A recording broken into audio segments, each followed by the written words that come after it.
don't scare easily. I'm 54 years old. I've lived alone since my divorce, and I've handled everything this life has thrown at me with both hands. But there are some things you can't handle. Some things you can only survive. This is a true story. It happened to me in the fall of 2021 in Harlan County, Kentucky, a small, old, coal country town tucked so deep in the mountains that strangers stand out like stones in clear water. I'd lived there 11 years. I knew my street. I thought I knew who belonged. I was wrong. Sighed. The card is huge to me. It's the ain this cardle. It's the cradle the taro mine. It's the cradle the taro mine. It started the way these things always do, so small that you dismiss it. It was an October evening, maybe 6 o'clock, already dark the way it gets fast in the mountains. I was pulling my car into the driveway after a long shift at the county records office, and I noticed a man standing at the far end of my street, just standing there, facing my house. He was too far away to make out clearly. Dark jacket, hands at his sides, still as a fence post. I figured he was waiting for someone, maybe checking his phone in bad lighting, maybe resting after a walk. I went inside and didn't think about it again until the next evening. Same spot, same stillness, different clothes but the same build, the same posture. That particular way of standing that isn't casual, that's deliberate. This time I watched him from my kitchen window for a full 4 minutes. He never moved. He never looked away from my house. When I finally stepped outside to get a better look, he was gone. No footsteps receding. No car pulling away. Just gone. Like he'd simply decided I'd seen enough. I told myself it was nothing. I'm a practical woman. I don't spiral.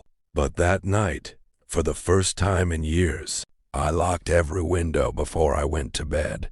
Someone from the rude stomach come rude for bathrooms, and there were props on my own dream. The during wives swooned here for a moment first under its strolled in canteen. Allogs to Ralph the your ounces for the mosing cold to you mine couldn't reason in. The next strange thing happened 4 days later. I came downstairs at 2 in the morning because I couldn't sleep. You know that kind of restless where your body's tired but your mind won't let go? I went to the kitchen for water, and the light over my back porch was on. I hadn't turned it on. I never leave it on. I stood at the back door for a long moment, looking through the glass. The yard was empty. Just the swing I'd never taken down, moving slightly in no wind. I turned the light off and stood in the dark, listening. That's when I heard it. Soft, unhurried footsteps on the gravel path running along the side of my house. Not rushing, not sneaking. Walking. Way someone walks when they're not afraid of being heard. I didn't move. I barely breathed. The footsteps slowed near the corner of the house, paused for what felt like an entire minute, then continued and faded toward the street. I called the non-emergency sheriff's line the next morning. They sent a deputy who walked my yard, said he didn't see anything concerning, and left me his card. I still have it somewhere.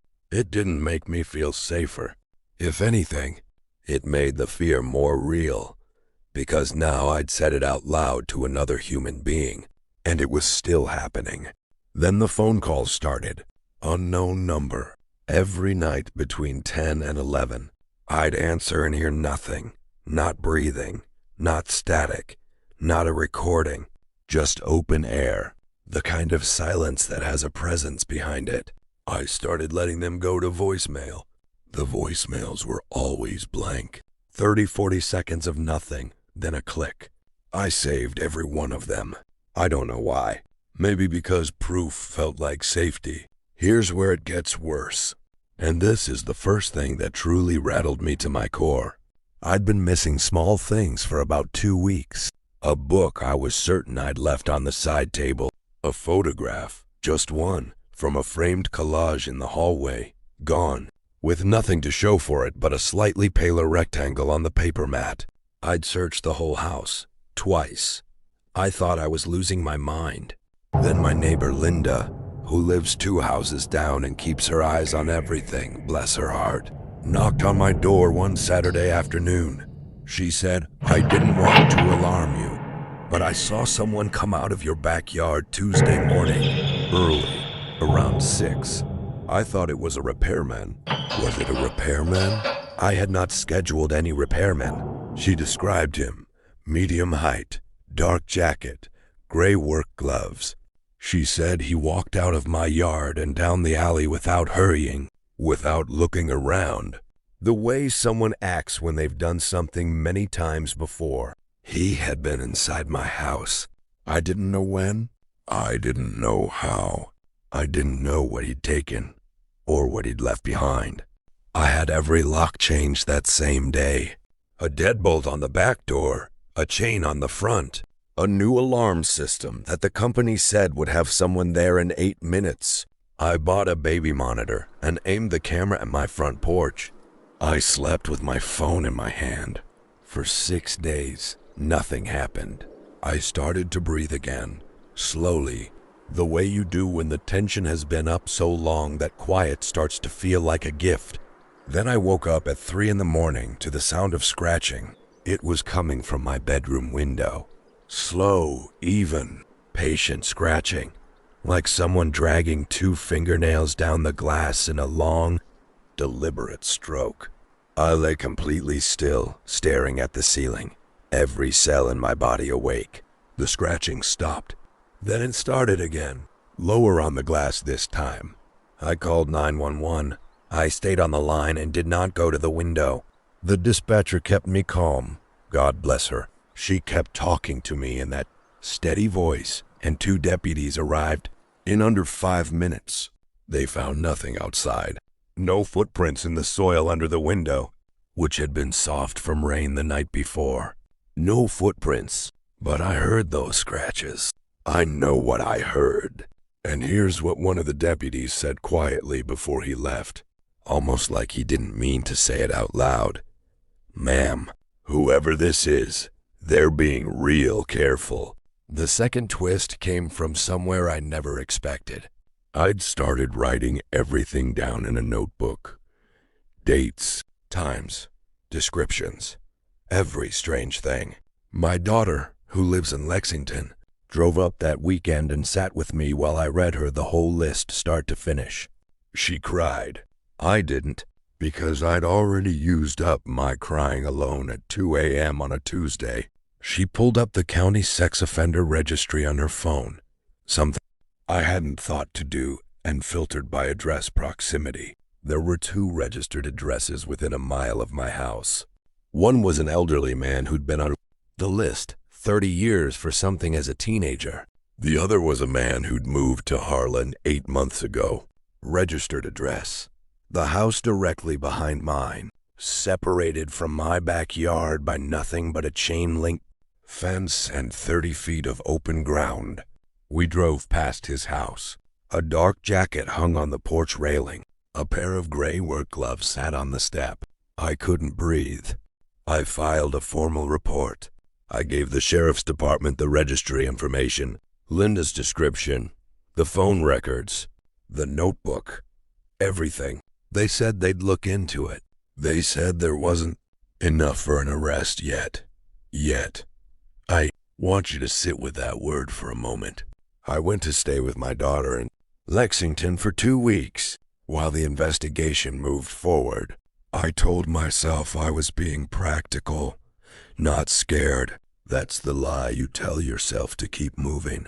On the last night before I came back home, my alarm system sent me an alert at 11:47 p.m. Motion on the front porch. I pulled up the camera feed on my phone with shaking hands. The porch was empty, but the motion light was still triggered, still lit, and it stays on for 30 seconds. Whatever had set it off had moved fast, enough to be gone before the camera caught a frame. He was checking. He knew I'd been gone. He was waiting to see when I'd come back. The next morning, I came home anyway, because running wasn't going to end it. Because it was my house, and my street, and my life. And I refused to let some faceless, patient, calculating man take that from me. I walked through every room. I checked every window. I sat in my kitchen with a cup of coffee and watched the morning light come over the mountains. And I told myself it was over. The sheriff had visited his address. He'd been questioned. He'd denied everything with a flat, practiced calm that apparently gave them nothing to work with legally. He was still there, 30 feet behind my fence. That was 3 years ago. I eventually sold the house and moved to a different county. Not because I wanted to, because I needed to sleep again. The man behind my fence moved away 6 months after I did. Nobody seems to know where. Last month, I came home from the grocery store and found a single gray work glove sitting on my new doorstep. I live 200 miles from Harlan County now. I have never told anyone my new address. Some things you can't handle. Some things you can only survive. And some things follow you anyway.